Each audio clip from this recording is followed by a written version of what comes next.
ఓం గం గణపతయే నమః. ఐం సరస్వత్యై నమః. శ్రీ గురుభ్యో నమః. హరి ఓం. ఆదిత్యాయ చ సోమాయ మంగళాయ బుధాయ చ గురుశుక్రశనిభ్యశ్చ రాహవే కేతవే నమో నమః. ఓం నవగ్రహదేవతాయే నమః. వాగర్ధావివ సంపృక్తో వాగర్ధ ప్రతిపత్తయే జగతః పితరో వందే పార్వతీ పరమేశ్వరో ఉమాశంకరాభ్యాం నమః.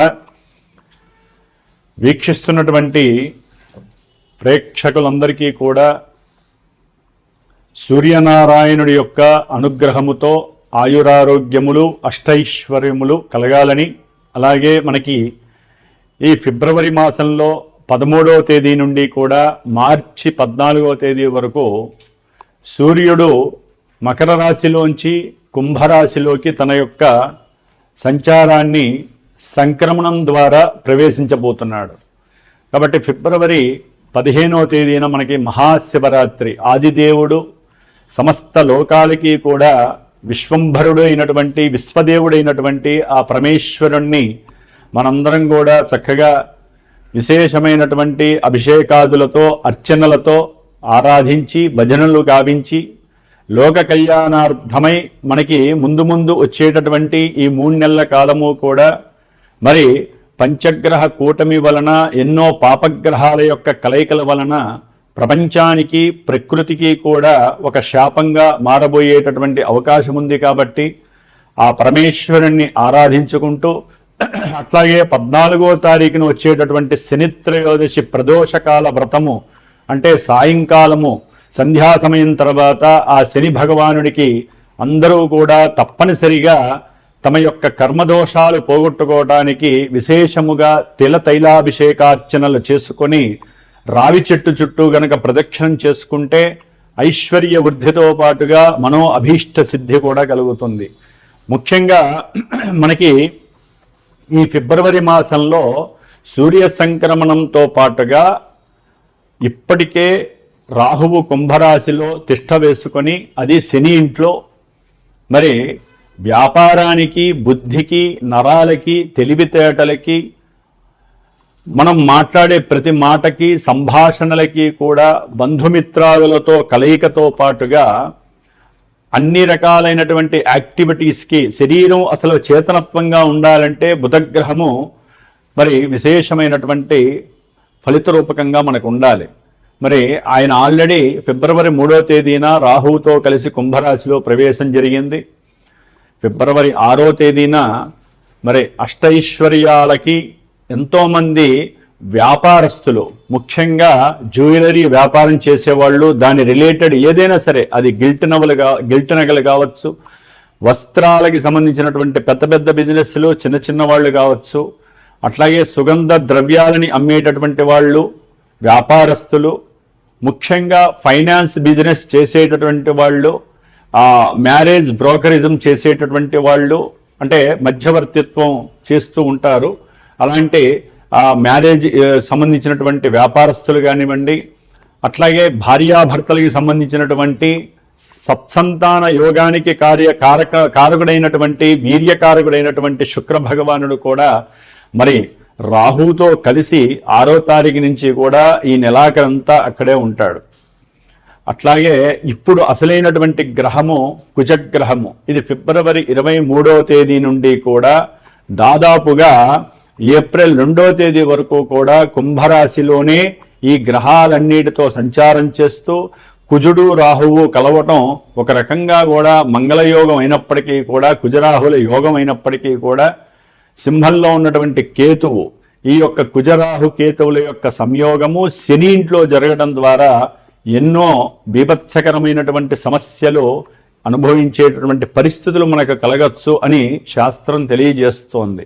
కాబట్టి కుజరాహువుల యొక్క సంబంధం, కుజరాహు కేతువుల యొక్క సంబంధం అటు వ్యాపారస్తులకి, శుక్రగ్రహానికి సంబంధించిన వ్యాపారస్తులకు కానివ్వండి, అనేక భావాల కారకత్వాలకి, ముఖ్యంగా సూర్య భగవానుడు కూడా మరి ఫిబ్రవరి 13వ తేదీ నుండి మార్చి 14వ తేదీ వరకు కూడా కుంభరాశిలో ఉంటాడు. ఈ 5 గ్రహాల యొక్క సమ్మేళనము విశేషమైనటువంటి శుభ ఫలితాలతో పాటుగా కొన్ని రాశుల వారికి ప్రపంచానికి కాస్త ఈ యొక్క కారకత్వాలనేవి కొంత ఫ్లక్చువేషన్స్ని అట్లాగే ప్రకృతిలో ఎన్నో బీభత్సాలని కలిగజేసే అవకాశాలు ఉండవచ్చు. అది యుద్ధపరంగా, ఎందుకంటే కుజుడు అనేవాడు యుద్ధకారకుడు, అట్లాగే భూకంపాలకి సంబంధించిన వారు.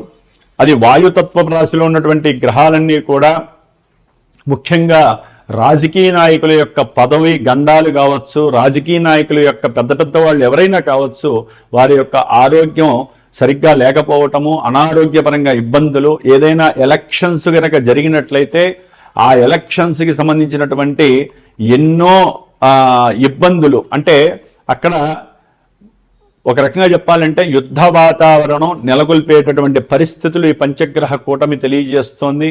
అట్లాగే మన సామాన్యంగా చూసుకున్నట్లయితే కనుక ఎవరి యొక్క జాతకాలలో అయితే కుజదోషాలుంటాయో, రాహుకేతువులతో కూడినటువంటి కాలసర్ప యోగ దోషాలుంటాయో, అట్లాగే ఎన్నో రకాలైనటువంటి శుక్రగ్రహ దోషాలుంటాయో, వ్యాపార దోషాలు, వీటన్నిటికీ కూడా ఈ యొక్క పంచగ్రహ కూటమిలో గనక ఎవరైతే గనక సుబ్రహ్మణ్యేశ్వర స్వామి ఆరాధన చేస్తారో, ఎవరైతే ఈ కుజరాహుకేతువుల యొక్క జప ఆరాధనలో పాల్గొంటారో వారికి వారి జాతకంలో ఉన్నటువంటి కుజదోషాలు కావచ్చు, సర్పదోషాలు కావచ్చు, మాతా పితృదోషాలు కావచ్చు, ఎన్నో రకాలైనటువంటి సమస్యలకి చెక్ పెట్టేటటువంటి సమయంగా మనం భావించాలి. ఎందుకంటే 5 గ్రహాల కూటమి అంటే ఎన్నో రకాలైనటువంటి విపరీతమైనటువంటి అనర్థాలు జరిగే అవకాశం కొన్ని రాశులకు ఉంటుంది. ప్రపంచం దేశగోచారంలో మరి అది ప్రపంచం మీద వ్యాప్తి చెందుతుంది.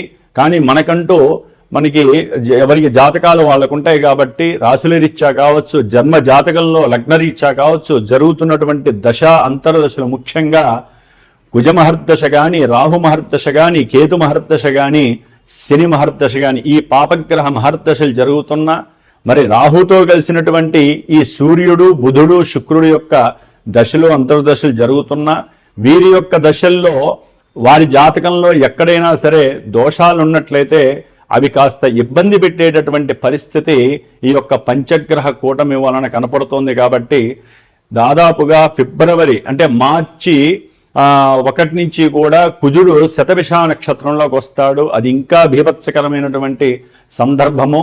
కాబట్టి ఫిబ్రవరి 23వ తేదీ నుండి కూడా దాదాపుగా మనకి 77 రోజులు, అంటే 70 రోజులు అనుకోండి, 70 రోజులు అంటే మే 10వ తారీఖు వరకు కూడా ఈ కుజ రాహు కేతువుల యొక్క శనిగ్రహ యొక్క ప్రభావం. ఎందుకంటే ఏప్రిల్ 2వ తేదీ నుండి కూడా మే 10వ తేదీ వరకు కుజుడు మీనరాశిలో శనితో కలిసి ఉంటాడు. ఇది మహాదోషప్రదమైనటువంటిది. కాబట్టి ఎన్నో రకాలైనటువంటి దోషాలను కలుగజేసేటటువంటి ఈ దోషాన్ని మనం హరింపజేసుకోవటానికి మా యొక్క శ్రీమాత జ్యోతిషాలయ పీఠం తరపున నేను 70 రోజులు ఈ యొక్క కుజగ్రహానికి, రాహుకేతువులకి, శనికి సంబంధించినటువంటి జపాన్ని ఆచరిస్తూ, ముఖ్యంగా ఈ యొక్క కేతుగణ దోషాలు మఖానక్షత్రంలోకి కేతు అనేటటువంటి వాడు ప్రవేశిస్తున్నాడు దాదాపుగా మనకి మార్చి 1 నుంచి. కాబట్టి ఇంకా దోషాలు ఎక్కువయ్యే అవకాశం ఉంటుంది. కాలసర్ప యోగ దోషం కూడా పడుతోంది. అంటే రాహుకేతువుల మధ్యలోనే గ్రహాలన్నీ కూడా సంస్థాపితమై దాదాపుగా మనకి కాలసర్పయోగ దోషం అనేటటువంటిది ఉండే అవకాశం ఉంటుంది జూలై 1 వీక్ వరకు కూడా. కాబట్టి ఈ యొక్క 70 రోజులు కూడా నా యొక్క పీఠంలో, నా యొక్క ఆధ్వర్యంలో నాచే చేయబడుతూ ముఖ్యంగా ఈ యొక్క సుబ్రహ్మణ్య ఆరాధన విశేషంగా జరిపి మధ్యలో మార్చి 1 వీక్ తర్వాత అంటే ఏప్రిల్ సమయంలో నేను అష్టవినాయక దర్శనం, పూణేలో ఉన్నటువంటి అష్టవినాయకుల యొక్క దర్శనము, అట్లాగే సుబ్రహ్మణ్యేశ్వర స్వామికి సంబంధించినటువంటి దైవ తీర్థాలని కూడా సంచరించి మధ్యలో 1-2 సార్లు సుబ్రహ్మణ్య పాశుపత హోమాలని సంతానం కలక్కపోయినా వారి గురించి కావచ్చు, వివాహం కానిటువంటి వారికి, వివాహమై దాంపత్య అనుకూలత సరిగ్గా లేనటువంటి వారికి, మతిస్థిమితం సరిగ్గా లేనటువంటి వారికి, వ్యాపారంలో నష్టాలు అనుభవిస్తున్నటువంటి వారికి, అట్లాగే ఎవరికైతే జన్మజాతకంలో ఎంత కష్టపడ్డా కూడా 10 రూపాయలు దాచుకోలేని పరిస్థితి, సంపాదించలేని పరిస్థితి ఉన్నటువంటి వారు కావచ్చు, ముఖ్యంగా సంతానహీనత, గర్భవిచ్ఛిన్న దోషాలు కలిగేటటువంటి వాళ్ళు, జన్మజాతకంలో ఉన్నటువంటి కుజరాహు కేతువుల యొక్క దోషాలు ఉన్నటువంటి వాళ్ళు తప్పకుండా సంప్రదించండి. మరి ఈ యొక్క కార్యక్రమానికి 70 రోజుల యొక్క కార్యక్రమానికి డైరెక్ట్గా నాకు ఫోన్ చేసినట్లయితే కనుక దానికి సంబంధించినటువంటి ఆ నియమాలు ఏ విధంగా ఆచరించాలి, మీరు ఏ విధమైనటువంటి మంత్రాలు అర్చనలు ఈ 70 రోజులు చేసుకుంటే కొన్ని రాసుల వారికి ఆ యొక్క అవయోగాలు తొలగిపోయి యోగాలు కలుగుతాయో నేనే డైరెక్ట్గా మీకు తెలియజేస్తాను. అట్లాగే జాతక పర్యవేక్షణ ద్వారా కూడా ఎన్నో విషయాలు మీరు తెలుసుకోవచ్చు. ముఖ్యంగా ద్వాదశ రాశుల్లో మేషాది రాశి నుంచి మీనరాశి పర్యంతం కూడా మనకి ఈ 12 రాశులలో ఈ యొక్క గ్రహస్థితుల యొక్క పంచగ్రహ కూటమి ప్రభావం ఏ విధంగా ఉంటుందో తెలుసుకునేటటువంటి విషయంలోకి వెళుతూ ఓం తత్పురుషాయ విద్మహే మహాసేనాయ ధీమహి తన్న షణ్ముఖ ప్రచోదయాత్. శ్రీ వల్లీ దేవసేనా సమేత శ్రీ సుబ్రహ్మణ్యేశ్వర అనుగ్రహ సిద్ధిరస్తు. వృశ్చిక రాశి వారికి ఈ ఫిబ్రవరి మాసంలో 13వ తేదీ నుండి మార్చి 14వ తేదీ వరకు సూర్యుడి యొక్క సంక్రమణం కుంభరాశిలో చతుర్థ స్థానంలో దశమాధిపతి జరగటం, అట్లాగే ఆ చతుర్థ స్థానంలోనే పంచగ్రహ కూటమి ఆపరేట్ అవ్వటం, పంచమంలో ఉన్నటువంటి శనిగ్రహ ప్రభావం, అష్టమంలో ఉన్నటువంటి గురుగ్రహ ప్రభావం, దశమంలో ఉన్నటువంటి కేతుగ్రహ ప్రభావం. ఎందుకంటే గ్రహాలన్నీ కూడా ఒకే రాశిలో ఎక్కువగా ఉండటం ద్వారా వీరి యొక్క భావాలన్నీ కూడా కొంతమందికి వృద్ధి కలిగితే కొంతమందికి డౌన్ అయ్యే అవకాశాలు ఉన్నాయి. దాంట్లో ఈ వృశ్చిక రాశి వారికి చాలా వరకు ప్రతికూలమైనటువంటి పరిస్థితుల్లో ఉన్నారని చెప్పుకోవాలి. ఏ గ్రహము కూడా ఉన్నంతలో బుధ శుక్ర గ్రహాలు మాత్రమే అనుకూలంగా ఉన్నాయి. అవి కూడా రాహుతో కలవడం ద్వారా కొంత సమస్యాత్మకమైనటువంటి ఇబ్బందుల్ని క్రియేట్ చేస్తాయి.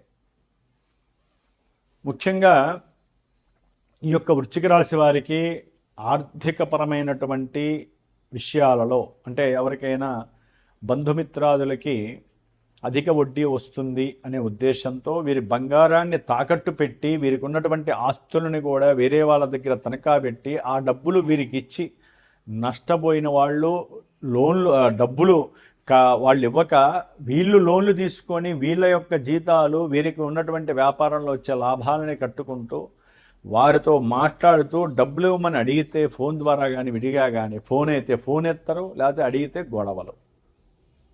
దాని ద్వారా వీరి యొక్క కుటుంబంలో సమస్యాత్మకమైనటువంటి పరిస్థితులు ఏర్పడటము, తినే సమయంలో కూడా అవే ఆలోచనలు, అదే కోపము, అదే స్ట్రెస్, అదే స్ట్రెయిన్, దాని ద్వారా కుటుంబంలో విపరీతమైనటువంటి సంభాషణ లోపము జరగటము, భార్యాభర్తల మధ్య విశేషమైనటువంటి అగాధమైనటువంటి చర్యలు కనపడటం.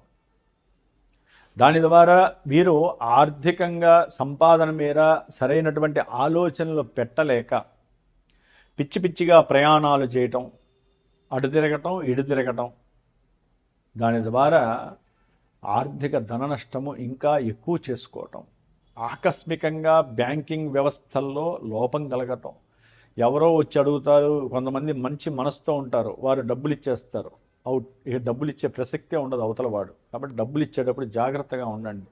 అవసరం లేదండి, మనకు 10 రూపాయలు ఉంటే వడ్డీలు ఎందుకు, అసలు మన దగ్గర పెట్టుకుందాం. ఇప్పుడు బంగారం వెండి కొనే పరిస్థితులు కూడా లేదు. 10 రూపాయలు దాచుకుంటే రేపటి రోజున అవసరమైతే మనకే ఉపయోగపడుతుంది. అట్లాగే ఈ వృశ్చిక రాశి వారికి పంచమంలో ఉన్నటువంటి శనిగ్రహ ప్రభావము సంతానపరంగా చాలా అవయోగాల్ని కలుగజేస్తుంది. అంటే కుటుంబంలో పెద్ద పెద్ద వాళ్ళకి కొంత కోరిక ఉంటుంది, ఒరే నాయన లేకపోతే అమ్మాయి పెళ్ళి చాలా కాలం అయింది, సరే మీరు అడిగారు, 2-3 సంవత్సరాలు 4 సంవత్సరాలు వెయిట్ చేస్తూ ఉన్నారు, ఏదో లోకంలో అనుభవించేస్తాము, తర్వాత పిల్లల్ని కంటా ఉన్నారు, కాబట్టి పిల్లల పరంగా కాస్త ఎప్పుడైనా ప్రిపేర్ కండి అంటే పెద్దవాళ్ళని ఎదిరించటం, మాకు తెలిసిలే, మాకు కోరికలు ఉన్నాయి, ఆ కోరికలన్నీ తీరిన తర్వాత మేము సెటిల్ అయిన తర్వాత అప్పుడు పిల్లల్ని కంటామని చెప్పి అనేవాళ్ళు కూడా ఈ యొక్క వృశ్చిక రాశిలో చాలామంది చాలా రోజులు బట్టి అలాంటి పరిస్థితులు కూడా జరుగుతున్నాయి. అలాంటి పొరపాట్లు ఎప్పుడు చేయకండి. ఆల్రెడీ కాలమానంలో గ్రహస్థితుల కన్నా గొప్పది మానవ స్థితే. మానవుడు ఏదనుకుంటే అదే జరుగుతోంది వ్యవహారం. గ్రహాలు అనుకున్నవి కూడా కొన్ని జరగట్లేదు. తినే తిండిలో లోపం వలన కావచ్చు, ఉన్నటువంటి అలవాట్ల పరంగా కావచ్చు, వయసు రీత్యా పెళ్ళిళ్ళు కాకపోవడం కావచ్చు, పిల్లలు కలగటం చాలా అయోగ్యకరమైంది, చాలా ఆ వ్యవస్థ దురవస్థ అయిపోయింది. కాబట్టి పిల్లలు, పెళ్ళి, గృహము ఇవన్నీ యోగాలు, విద్యాయోగము, అట్లాగే గృహయోగము, సంతాన యోగము, వివాహ యోగము, సంతాన యోగము, కుటుంబంలో అందరూ కలిసి భోజనం చేసే యోగము, తల్లి తండ్రులతో కలిసి ఉండే యోగము, ఇవన్నీ యోగాలు అవయోగాలై కూర్చున్నాయి మన యొక్క మానవ తప్పిదాల వలన. అందుకనే భార్యాభర్తల మధ్య విపరీతమైనటువంటి కొట్లాటలు, గొడవలు, సంతానం లేకపోవటం, సంతానం కలిగినా కొంతమంది ఇల్లీగల్గా కని వాళ్ళని చెత్తకుప్పల్లో వేయటము, లేకపోతే వాళ్ళని వేరే వాళ్ళకి అమ్మేసుకొని క్యాష్ చేసుకోవటము, లేకపోతే పిల్లలు పుట్టకుండా వాళ్ళ యొక్క దేహాన్ని మాత్రము పోషించుకోవటము, కోరికలు తీర్చుకోవటము, ఔషధాన్ని లోపల వేసుకోవటము, పిల్లలు పుట్టకుండా అరికట్టడము. దాని ద్వారా లోపల ఈ గ్రహాలు యాక్టివేట్ అయినప్పుడు వాళ్ళ జాతకంలో సరైనటువంటి గ్రహాలు యాక్టివేట్ కాక పాపగ్రహాలు యాక్టివేట్ అయ్యి ఇవి గోచారంలో ఇప్పుడు వీళ్ళకి ఆరోగ్యాన్ని సృష్టింపజేస్తాయి. కోరిక తీరటము ఎంత ముఖ్యమో కాలం ద్వారా వచ్చేటటువంటి యోగాలని పుణిపుచ్చుకోవడం కూడా మన యొక్క సంస్కారం. కాబట్టి సంతానం మహాయోగం. దాన్ని కలగజేయకుండా ఏ ఔషధాలు వేయకండి, ఏ ఇంజెక్షన్లు చేయించుకోకండి, ఎటువంటి ఇల్లీగల్ కాంటాక్ట్స్ పెట్టుకోకుండా ఉండటం చాలా మంచిది. కాబట్టి చక్కగా సంస్కారయుక్తంగా వివాహం చేసుకోవాలి, సంస్కారం చేసుకొని సంతానాన్ని కనాలి, సృష్టి ధర్మాన్ని మనం పరిపాలించాలి. మా భగవంతుడు పురుషుడికి స్త్రీకి ఇచ్చినటువంటి అత్యంత యోగకరమైనటువంటి యోగమే సంసారము, అదే పెళ్ళి. కాబట్టి ఆడవాళ్ళైనా మగవాళ్ళైనా సరే సరైన సమయానికి వివాహాన్ని చేసుకోండి. జీవితంలో స్థిరపడడం అనేది ఎప్పటికైనా చేయొచ్చు. ఇప్పుడు స్థిరపడ్డవాడు 2 ఏళ్ల తర్వాత అధోగతి పాలైతే భార్యాభర్తలు విడిపోతారా? కాబట్టి భార్యాభర్తల మధ్య ఉన్నటువంటి సత్సంబంధానికి మిగతా బహిర్గతమైనటువంటి వ్యవహారాలకి, లోక వ్యవహారాలకి సంబంధమే లేదు. కాబట్టి వృశ్చిక రాశి వారు సంతానాన్ని నిర్లక్ష్యం చేయకండి. ఒకవేళ సంతానం పుట్టినా వారి మీద లేనిపోని ఇబ్బందులు పెట్టుకోకండి. వారితో అనుకూలంగా ఉండటానికి ప్రయత్నం చేయండి. వారు ఏదైనా వేరే ఇబ్బందికరమైనటువంటి దారిలో వెళ్తే వారిని పట్టుకొని వాళ్ళకి మంచి సంస్కారయుక్తమైనటువంటి మాటలతో మోటివేట్ చేయండి, కౌన్సిలింగ్ ఇవ్వండి. కాబట్టి జాగ్రత్తగా వృశ్చిక రాశి వారు సంతానాన్ని కాపాడుకోండి. వారి యొక్క ప్రేమను పొందటానికి మీ ప్రేమని బదులుగా పెట్టండి. కాబట్టి ముఖ్యంగా చతుర్థంలో ఉన్నటువంటి పంచగ్రహ కూటమి వలన వీరికి రావాల్సినటువంటి ఉద్యోగము వేరే వారికి వెళ్ళిపోవటము, ఉద్యోగ ధర్మంలో కూడా మీరు పెట్టినటువంటి ఏదైనా వ్రాతపూర్వకమైనటువంటి విషయంలో వేరే వాళ్ళు ఫోర్జరీ చేసి వాళ్ళు ఉద్యోగాన్ని పొందటము, అట్లాగే తండ్రి యొక్క ఉద్యోగం మీకు వస్తుందనుకుంటే అది కూడా కోల్పోవటము, అది మీకు రాదని చెప్పటము, దానికి కూడా ఎన్నో కారణాలు అంతర్గతంగా జరుగుతూ ఉండటం.